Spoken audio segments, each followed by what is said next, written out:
Good evening, all of the students, class 12 and 11th. I am Amarnath Srivastava. Art English classes में आप सभी का स्वागत है। उम्मीद करते होंगे कि आप अच्छी तरह से परीक्षा की तैयारी कर रहे होंगे और आपकी तैयारी जो होगी जोर शोरों पे होगी। तो आते हैं, कल आपको प्रेजेंट पार्टिसिपल का एक पहला भाग बताया गया था, जिसमें क्या जो कार्य सबसे पहले समाप्त होता है, हाँ, उसमें आईएनजी जोड़कर प्रेजेंट पार्टिसिपल का निर्माण किया गया था। अर्थात सब्जेक्ट एक होने चाहिए और फाइनाइट वर्ब अलग अलग होने चाहिए, और एक काम अभी समाप्त न हुआ हो कि दूसरा काम क्या प्रारंभ हो जाए। एक काम अभी अच्छी तरह समाप्त न हुआ हो कि दूसरा काम प्रारंभ हो जाए। ऐसा क्या टाइम इंटरवल का मौका भी ना मिले, अर्थात क्या शून्य टाइम इंटरवल क्या हो, शून्य हो, जीरो हो। मतलब एक काम जो समाप्त हुआ कि तो प्रारंभ हो गया, मतलब कि एक सेकंड का भी समय नहीं लगा, आधे सेकंड का भी समय नहीं लगा, उसे हम कहते प्रेजेंट पार्टिसिपल। तो होता क्या था कि सब्जेक्ट एक होते थे और फाइनाइट अलग अलग होती थी, और एक काम समाप्त न हुआ दूसरा कार्य प्रारंभ हो जाता था, तो हम इसका प्रयोग करते थे। और वही इसका सेकेंड रूल भी वही रूल है, सब्जेक्ट एक होनी चाहिए, फाइनाइट अलग अलग होनी चाहिए, और एक काम समाप्त न हो कि दूसरे कार्य प्रारंभ हो जाए। आज भी इसी को देखते हैं। देखिए, पढ़ाई सबसे इम्पोर्टेंट होती है। Study the main important part of our life. जो ये स्टडी होती है हमारे लिए क्या होता है, ये हमारे जीवन का एक अहम हिस्सा होता है। विदाउट बिना इसके कुछ कर नहीं सकते हैं। We can't think the highly society. हाँ, उच्च समाज के सोच नहीं सकते हैं। We can't know anything without study. हम कोई भी चीज़ बिना पढ़े नहीं जान सकते हैं। तो नॉलेज पावर, और एक बात और है, ज्ञान ही शक्ति होता है। नेल्सन मंडेला ने कहा था कि एजुकेशन इज द वेपन। शिक्षा एक हथियार है। We can use we change the whole of the world. इसे हम प्रयोग में लाकर इस संसार को बदल सकते हैं। तो आते हैं grammar. Grammar is a very important for every person who study in 11 class 6 to 12 and upper level. तो ग्रामर लिटरेचर के साथ साथ ग्रामर भी इम्पोर्टेंट होता है, और इंटर का जो ग्रामर होता है, इंटरमीडिएट ग्रामर होता है, वो सबसे हार्ड होता है। तो आइए देखते हैं सेकेंड रूल क्या है। सेकेंड रूल ये है कि प्रेजेंट पार्टिसिपल पढ़ रहे हैं हम लोग हैं फॉर क्लास 11th एंड 12 के लिए है। For class 11th and 12 UP board. Rule क्या बताया गया है, पहला रूल क्या बताया गया था। तो प्रेजेंट पार्टिसिपल निर्माण होता कैसे है कि मेन वर्ब की फर्स्ट फॉर्म में हम क्या करते हैं, मेन वर्ब की फर्स्ट फॉर्म में आईएनजी लगाने से हमें प्रेजेंट पार्टिसिपल का निर्माण होता है। ये सभी लोग अच्छी तरह जानते हैं। दूसरा रूल देखते हैं क्या होता है। दूसरा रूल होता है कि प्रेजेंट पार्टिसिपल बनाते समय, सेकेंड रूल बताता है प्रेजेंट पार्टिसिपल बनाते समय यदि वाक्य में, प्रेजेंट पार्टिसिपल बनाते समय यदि वाक्य में इज, एम, आर, वाज, वर का प्रयोग मेन वर्ब के रूप में, ठीक है, होता है, मेन वर्ब के रूप में होता है, मेन वर्ब के रूप में होता है, तो इसे हटाकर हम क्या करते हैं, इसके स्थान पर the is, am, are, was, were के स्थान पर हम बीइंग का प्रयोग करते हैं। इसमें भी तो आई जुड़ा है। Is, am, are, was verb को क्या हम बी वर्ब कहते हैं, क्या कहते हैं, इसे बी वर्ब कहते हैं। इसीलिए क्या बी में आईएनजी जोड़ दिया गया है। तो बीइंग का प्रयोग करते हैं और वाक्य में आए हुए सब्जेक्ट को रिमूव कर देते हैं। मतलब जो काम सबसे पहले समाप्त होगा उसी में क्या is, am, are main verb के रूप में आएगा। और सबसे पहले आपको बताते हैं मेन वर्ब क्या होता है। वह क्रिया जो वाक्य में अकेले काम करती है या हेल्पिंग वर्ब के साथ काम करती है, वह मेन वर्ब कहलाती है। जैसे एग्जाम्पल में यहाँ लिखा गया है, राम वाज हंग्री, राम भूखा था। तो ये क्या वाज मेन वर्ब है। कैसे मेन वर्ब है, हेल्पिंग वर्ब नहीं। We don't call was it helping verb, it's totally wrong. अगर ऐसा आपने बोला तो टोटल का टोटल संपूर्ण सेंटेंस आपका गलत है, ये रॉन्ग है। Ram was totally hungry, Ram was hungry, Ram भूखा था। तो राम तो क्या है, अब हंग्री तो वर्ब है नहीं भाई, विशेषता बता रहा है इसका, ठीक है।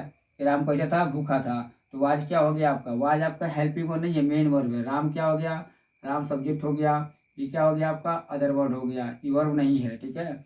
ये अदर वर्ड में आ गया है, आपका कॉम्प्लीमेंट के रूप में आ गया है, ये कॉम्प्लीमेंट हो गया। बच्चा क्या एक ही क्रिया इसे बोल लिखा जाए, I am a teacher, I am a teacher, मैं एक अध्यापक हूँ, ठीक है। अब मेन वर्ब होता क्या है, जो क्रिया अकेले हो, जो क्रिया क्या हो, अकेले हो, या हेल्पिंग वर्ब के साथ हो, तो क्या कहलाती है, वह कहलाती है मेन वर्ब। जैसे यहाँ भी दो एग्जाम्पल लिखते हैं, आई एम टीचिंग यू, उम्मीद करते होंगे समझ में आ रहा होगा। आई एम टीचर, मैं एक अध्यापक हूँ, ठीक है। और आई एम टीचिंग यू, मैं आपको पढ़ा रहा हूँ। अब देखिए there are two sentence on the white board, आपके सामने दो सेंटेंस रखे गए हैं जो व्हाइट बोर्ड पे हैं। आई एम अ टीचर, मैं एक अध्यापक हूँ। मेन वर्ड पता कैसे लगाएं? वह क्रिया जो वाक्य में अकेली हो या हेल्पिंग वर्ड के साथ हो उसे हम क्या कहते हैं? उसे मेन वर्ड कहते हैं। अगर हेल्पिंग वर्ड के साथ होगा तो पहला होता है कि जो पहली वर्ड जो मिलेगी वो हेल्पिंग होगा और दूसरी वर्ड क्या होगी? मेन वर्ड होगा। अगर क्रिया तीन होगी तो दो वर्ब क्या होंगे? हेल्पिंग होंगे, उसके बाद क्या होगा? Main verb. मेन वर्ब क्या होता है? First, second, third, fourth, five form होता है। और ये कुछ ऐसी क्रियाएं होती हैं जो हेल्पिंग वर्ड के साथ साथ मेन वर्ड का भी काम करती हैं। यदि वो सिंगल प्रयोग होती हैं तो मेन वर्ड कहलाती हैं, और वो डबल प्रयोग होती हैं तो वह क्या? हेल्पिंग वर्ड भी कहलाती हैं। जैसे आपको एग्जाम्पल भी दिया गया है दोनों का यहाँ पे। आई एम अ टीचर, मैं एक अध्यापक हूँ। आई एम ए टीचर, मैं एक अध्यापक हूँ। आई एम टीचिंग यू, मैं आपको पढ़ा रहा हूँ, मैं आपको पढ़ा रहा हूँ। अब देखिए आई क्या हो गया? What is this? सबसे बड़ी लॉजिक चीज़ है, जब तक हम जड़ से जानेंगे नहीं कि मेन वर्ड और हेल्पिंग अंतर क्या है तब तक क्या कोई चीज़ को हल नहीं कर पाएंगे। जो बच्चा मेन वर्ड हेल्पिंग नहीं जाना वो आज तक कुछ भी नहीं जाना। सबसे इंपॉर्टेंट होता है ये जानना कि हेल्पिंग वर्ड और मेन वर्ड में क्या different, what difference between the helping word and main word. It's a very big question for everyone who is the looking at the video. ठीक है, जो वीडियो को देख रहा है उसको भी ये लग रहा होगा कि सही बात है, मेन वर्ब और हेल्पिंग वर्ब में अंतर क्या है। तो जो क्रिया अकेले हो या हेल्पिंग वर्ब के साथ आए, हेल्पिंग वर्ब साथ आएगी पहले हेल्पिंग वर्ब होगा और दूसरा क्या होगा? मेन वर्ब होगा। लेकिन जो क्रिया अकेले आ गई, अब देखिए यहाँ पे आई एम अ टीचर, मैं एक अध्यापक हूँ, तो आई हो गया आपका प्रोनाउन। कौन सा प्रोनाउन हो गया आपका? प्रोनाउन कौन सा है आपका? ये सब्जेक्ट हो गया। ठीक है, सब्जेक्ट टू प्रोनाउन हो गया। कौन pronoun? Personal pronoun. Personal pronoun कौन सा है? ये पर्सनल प्रोनाउन का, ठीक है, ये थर्ड पर्सन है। कौन सा पर्सन है? और सेकेंड पर्सन है, फर्स्ट पर्सन है। ये कौन सा पर्सन है? आई क्या है? फर्स्ट पर्सन है। तो ये क्या है यहाँ पे? आर्टिकल हो गया। ये क्या हो गया? ये आर्टिकल हो गया। आर्टिकल कौन सा है? इंडिफिनिट आर्टिकल है। ये कौन सा है? इंडिफिनिट आर्टिकल है। और टीचर क्या हो गया? टीचर हो गया आपका नाउन हो गया। नाउन कौन सा नाउन है? ये कॉमन नाउन है। ठीक है, कॉमन नाउन कैसे है? टीचर का नाम नहीं दिया है। ठीक है, अब देखिए तो बचा क्या? एम। ये क्या हो गया? ये मेन वर्ब हो गया। What is this? This is main verb, is the right answer. I am a teacher, मैं एक अध्यापक हूँ, तो आई हो गया सब्जेक्ट, ठीक है, ए हो गया आर्टिकल और टीचर हो गया नाउन। तो बचल का मतलब बचा क्या? अतः बचा क्या? तो बचने का चीज ये बचा कि एम बच गया। सॉरी फॉर मिस्टेक, क्या ये एम बच गया? तो एम अकेले हो गया। ये क्या हो गया? ये अकेले हो गया है।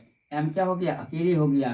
तो सिंगल जब वर्ब आएगी तो क्या? ये मेन वर्ब कहला रहा है। अब यहाँ देखिए it's a tense, it's a not use, it's a present continuous tense. It's a is am are, use of the is am are का प्रयोग था। जो पहला सेंटेंस हमको दिखाया गया है वो इज एम आर का प्रयोग है। तो आई सब्जेक्ट हो गया और ए आर्टिकल हो गया और टीचर नाउन हो गया, था कॉमन नाउन हो गया। तो बचा क्या? एम। तो अकेले हमने क्या होता है कि जो क्रिया अकेले आती है वो मेन वर्ब कहलाती है, हाई पे साथ आती है तो वही मेन वर्ब, वही मतलब मेन वर्ब कहलाती है। तो आई एम ए टीचर, ठीक है, मैं एक अध्यापक हूँ, तो आई हो गया सब्जेक्ट, ठीक है, सब्जेक्ट हो गया। और ये क्या हो गया? ये हो गया आपका हेल्पिंग वर्ब। ठीक है, ये हो गया क्या? मेन वर्ब की फर्स्ट फॉर्म में आई एन जी स्ट्रक्चर ही लिख देते हैं खड़े खड़े। ये क्या हो गया? ये हो गया ऑब्जेक्ट हो गया। ठीक है, तो क्या है? दो क्रिया है, एम भी है और टीचिंग भी है। तो हमने क्या बताया कि मेन वर्ड से पहले हेल्पिंग वर्ड होता है। इधर note, point to be noted. Main word से पहले हेल्पिंग वर्ड होता है, इधर देना। हेल्पिंग वर्ड के बाद मेन वर्ड होता है, ये भी ध्यान देना। तो एम क्या हो गया? ये एम हो गया हेल्पिंग वर्ड और ये क्या हो गया? Main word. ये प्रेजेंट कॉन्टिन्यूअस टेंस है। जब दो क्रिया आती है पहली क्रिया क्या कहलाती है? Helping word. दूसरी क्रिया क्या कहलाती है? Main word. अगर ये तीन आ गए हैं तो दो कहलाएंगे हेल्पिंग वर्ड, तीसरे कहलाएंगे मेन वर्ड। चार आ गए तो तीन कहलाएंगे हेल्पिंग वर्ड और चौथी क्रिया जो होगी आपकी वो कहलाएगी मेन वर्ब। ठीक है, आते हैं कुछ ऐसे टेंस होते हैं जिनमें इज एम आर। देखो इज एम आर का प्रयोग क्या था? इज एम आर वाज का जो प्रयोग होता है वो हेल्पिंग वर्ब के रूप में होता है और मेन वर्ब के रूप में होता है। दो ऐसे टेंस होते हैं जैसे आई प्ले, मैं खेलता हूँ, ठीक है, you came, I play at night, मैं रात में खेलता हूँ, ठीक है, आई यू केम टू मी, तुम मेरे पास आए। देखिए कुछ ऐसे टेंस होते हैं दो टेंसों में, सिंपल प्रेजेंट, सिंपल प्रेजेंट, दूसरा क्या हो गया? Simple past, simple past. Simple present और सिंपल पास्ट, मतलब शॉर्टकट में बोल तो सिंपल इंडेफिनिट और सिंपल प्रेजेंट हो गया सिंपल पास्ट, प्रेजेंट इंडेफिनिट हो गया सिंपल पास्ट को क्या बोलते हैं, प्रेजेंट इंडेफिनिट बोलते हैं, सिंपल पास्ट को क्या बोलते हैं, पास्ट इंडेफिनिट बोलते हैं। तो आई प्ले एट नाइट, मैं रात में खेलता हूँ। यू केम टू मी, तुम मेरे पास आए। तो ये क्या हो गया, ये कौन सेकेंड फॉर्म है, ये क्या होता है सेकेंड फॉर्म, ये क्या V1 है, या तो इसमें V1 लगता है या तो क्या लगता है V5 लगता है। V5 का मतलब होता है यस फॉर्म, ठीक है। अगर सब्जेक्ट एक वचन होता है, सिंगुलर नंबर होता है, तो यहाँ पे मेन वर्ब की फर्स्ट फॉर्म में यस फॉर्म को जोड़ दिया जाता है अथवा V5 का प्रयोग किया जाता है। तो दो ऐसे टेंस है इसके अफर्मेटिव सेंटेंस में, कहाँ पर, कहीं नहीं, केवल अफर्मेटिव में। इसके अफर्मेटिव सेंटेंस में हम क्या करते हैं, केवल मेन वर्ब का ही प्रयोग होता है। जब इसका निगेटिव होगा तो आपके साथ प्रेजेंट में डू नॉट और डन नॉट का प्रयोग होगा, और पास्ट में क्या डिड नॉट का प्रयोग होगा। Both of the number singular number, singular number और प्लूरल नंबर सब्जेक्ट, चाहे वो सिंगुलर नंबर हो चाहे प्लूरल नंबर हो, तो दोनों मेन वर्ब का सब्जेक्ट है यह, ठीक है। ये क्या अदर वर्ड हो गया, ये भी सब्जेक्ट है, ये क्या हो गया अदर वर्ड हो गया। बच्चा क्या, प्ले बच्चा और के बच्चा, ये दोनों क्या है मेन वर्ब है। आई होप ये उम्मीद करते हैं कि सभी को समझ में आ गया होगा। अब आते हैं मेन पॉइंट पे, कि मेन वर्ब होता क्या है, आपको पार्टिसिपल के साथ साथ बहुत कुछ बता दिया गया। अब देखिए होता क्या है कि देखिए सबसे बड़ी बात वो है संघर्ष ना तकलीफ, एक कहावत है। कहावत में बहुत ही अच्छी चीज़ें बताई गई हैं। सुभाष चंद्र बोस ने वह चीज़ों को कहा था। एक बार उन्होंने जब वो यातनाएं सहने के बावजूद भी उन्होंने क्या अपने घर को भी छोड़ दिया, यहाँ तक कि शादी को भी छोड़ दिया। उन्होंने कहा था संघर्ष ना तकलीफ तो खाक मजा है जीने में, बड़े बड़े तूफान थम जाते हैं जब आग लगी हो सीने में। तो जुनून हर इंसान को पागल बनाता है। मिल्खा सिंह दिन में दौड़ता था, दिन में वो काम करता था, अर्थात वह एक सैनिक था, फौजी था, तो काम करता था और रात में दौड़ा करता था। तो जुनून इंसान को कहाँ से कहाँ तक पहुँचा देता है। आते हैं देखते हैं तो क्या होगा, बताया क्या है, वाक्य में आए हुए सब्जेक्ट को रिमूव कर देते हैं और उसके स्थान पर क्या करते हैं, ठीक है, सब्जेक्ट को रिमूव कर देते हैं, ठीक है। और जो देखो लिखा क्या इसमें, प्रेजेंट पार्सल बनाते समय वाक्य में आए हुए EJMR वाज वर्ग का प्रयोग अगर मेन वर्ग रूप में हुआ है, वो आपको मेन वर्ग बताया गया है मेन वर्ग होता क्या है, तो इसे क्या करते हैं, इसे हटा देते हैं और इसके स्थान पर बीइंग का प्रयोग करते हैं। ये EJMR को हम बी वर्ग बोलते हैं। इसे जोड़ेंगे एनजी, तो प्रेजेंट पार्सल का निर्माण होता है एनजी जोड़कर, तो इसे हटाकर हम क्या बीइंग का प्रयोग करते हैं और जिस वाक्य में उस वाक्य में आए हुए सब्जेक्ट को, ताकि जिसमें बीइंग जोड़ेंगे उसमें आए हुए सब्जेक्ट को हटा देते हैं। तो लिखा क्या है इसमें, सिस्टम रूल है, सब्जेक्ट एक होना चाहिए, बात सही है, सब्जेक्ट एक है, ठीक है। ये क्या है, ये फाइनाइट वर्ब है, ये फाइनाइट वर्ब अलग अलग होना चाहिए, तो बात सही है, फाइनाइट वर्ब अलग अलग है, ठीक है। इसमें क्या है, और एक काम समाप्त ना हो दूसरा काम प्रारंभ हो जाए, ये बात सही है।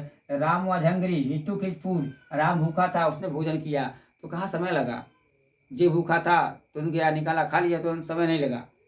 राम हंग्री, ठीक है, राम वॉज हंग्री अभी मेन वर्ब के रूप में आ गया है, तो जो कार्य सबसे पहले समाप्त होगा उसी में क्या करते हैं, जो मेन वर्ब के रूप में EJMR आया होगा उसे क्या करते हैं, हटाकर रिमूव कर, ठीक है, हम बीइंग का प्रयोग करते हैं। तो यहाँ पे क्या हो रहा है, राम का भूखा होना पहले हो रहा है, हाँ, आज तो जस्ट तुरंत जो काम एक खत्म नहीं हो रहा है, भूख तो लगी हुई है, इन्हें पूरा भूखा हो गया बढ़िया से, उसके बाद खाना खाया, अरे मर जाएगा तब तक, ठीक है, टपक जाएगा तब तक, ठीक है। तो मतलब ये है कि मरेगा नहीं, मतलब कह सकते हैं कि भी हो सकता है, ही वॉज फैंटेड, ठीक है, वो मूसी हो सकता है, ठीक है, ही कैन फैंट, तो मूसी हो सकता है। राम वॉज हंग्री, राम भूखा था, ही टुक हिज फूड, पहला काम क्या सबसे पहले तय हो रहा है, यही तो आया मेन वर्ड, ये है मेन वर्ड, इसी को हटाएंगे और साथ ही साथ सब्जेक्ट बैठेगा। हमने एक रूल कर और बताया था कि जो ये अगर यहाँ पे नाउन है और यहाँ पर नाउन है, तो यहाँ पे जब बदलेंगे, ठीक है, तो सब्जेक्ट ही नहीं लिखाएगा, ये नाउन ही लिखा जाएगा। इसे पॉइंट टू बी नोटेड, ध्यान रखिएगा और आप स्क्रीनशॉट मान लीजिएगा लास्ट में हर चीज़ों का। तो देखिए सिंपल करेंगे तो कंबाइन करेंगे तो क्या हो जाएगा, या बीइंग हंग्री कमा राम टू हिज फूड, भूखा होकर के उसने क्या, राम ने भोजन किया, ठीक है। तो देखिए इसमें क्या है, जो मेन वर्ब इसका प्रयोग मेन वर्ब के रूप में आएगा। अगर मान लीजिए कि पहले से ही अगर ये प्रेजेंट पार्टिसिपल बना हो तो तब क्या करेंगे, दूसरा भी रूल देख लीजिए, उम्मीद करते हैं स्क्रीनशॉट जिसको लेना हो वो ले सकते हैं।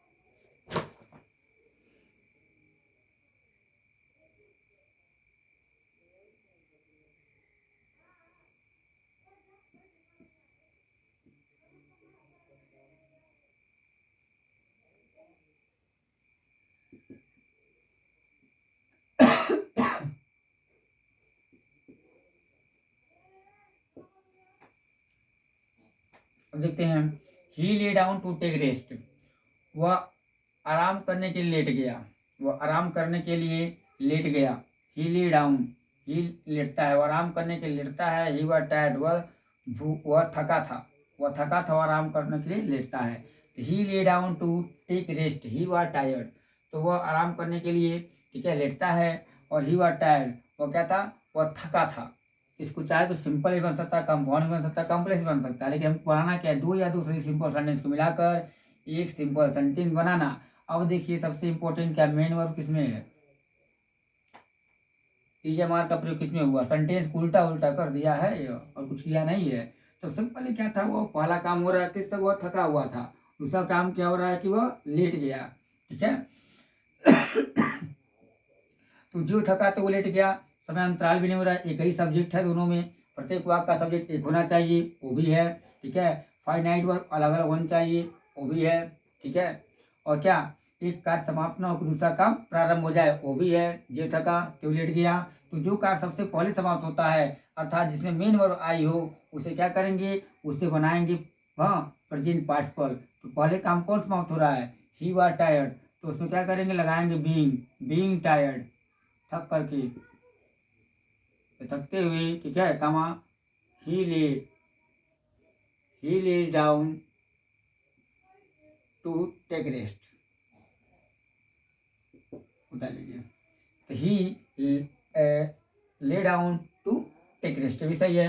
ही ले डाउन, देखो सेंटेंस को इधर उधर कर सकता है, विद्यार्थियों ध्यान दीजिएगा कि सेंटेंस चाहे इधर भी कर सकता है और इधर भी कर सकता है, ठीक है। तो आपको देखना पड़ेगा कि जिसे मेन वर्ब आया होगा उसी को उठाएंगे, अर्थात शॉर्टकट रूल में कर सकते हैं कि जो कार्य सबसे पहले समाप्त होगा उसी को सब्जेक्ट को रिलीज कर देंगे और उसके मेन वर्ब को रिलीज करने के बाद, रिमूव करने के बाद हम बीइंग का प्रयोग करेंगे। लेकिन ये कभी कभी ऐसा होता है कि यह पहले से बना होता है, तो उसके लिए रूल क्या होता है, उसको जो रूल होता है उसको देखते हैं, उसका जो रूल होता है उसको देखते हैं।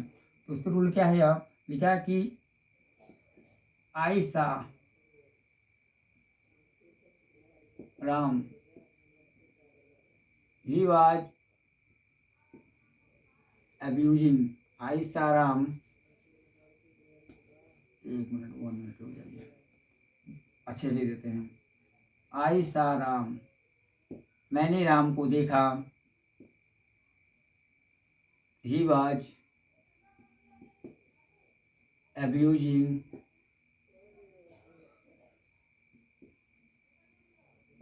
देम, आयशा राम। इसमें रूल क्या होता है कि एक वाक्य में ऑब्जेक्ट होता है और रही क्या जाके सब्जेक्ट बन जाता है, ठीक है। एक वाक्य में क्या एक नाउन होता है, उसी नाउन के बारे में क्या कुछ बातें बताई गई होती हैं, ठीक है। उसी के माध्यम से क्या हम प्रेजेंट पार्टिसिपल बनाते हैं, इसमें पहले से जुड़ा गया है। तो करते क्या है, जब बनाएंगे तो इसको हटाएंगे नहीं, ये हटेगा और ये हटेगा, इसको जोड़ देंगे। अगर ऐसा दिखाई दे पहले से तो आयशा राम एक वाक्य में क्या ऑब्जेक्ट है, यही क्या सब्जेक्ट बन गया है और इसी के बारे में कुछ बातें बताई गई होती हैं जो प्रेजेंट पार्टिसिपल के माध्यम से बताई गई होती हैं। तो अब उसे गाली देना क्या है, इसे बताई गया बात है क्या कि राम ही गाली दे रहा है, किसे दे रहा है, उन लोगों को दे रहा है। अब उन लोग पड़ोसी हो सकते हैं, तो हो जाए क्या, तो आयशा हम क्या करेंगे, आयशा आयशा राम कमा आयशा राम अब्यूजिंग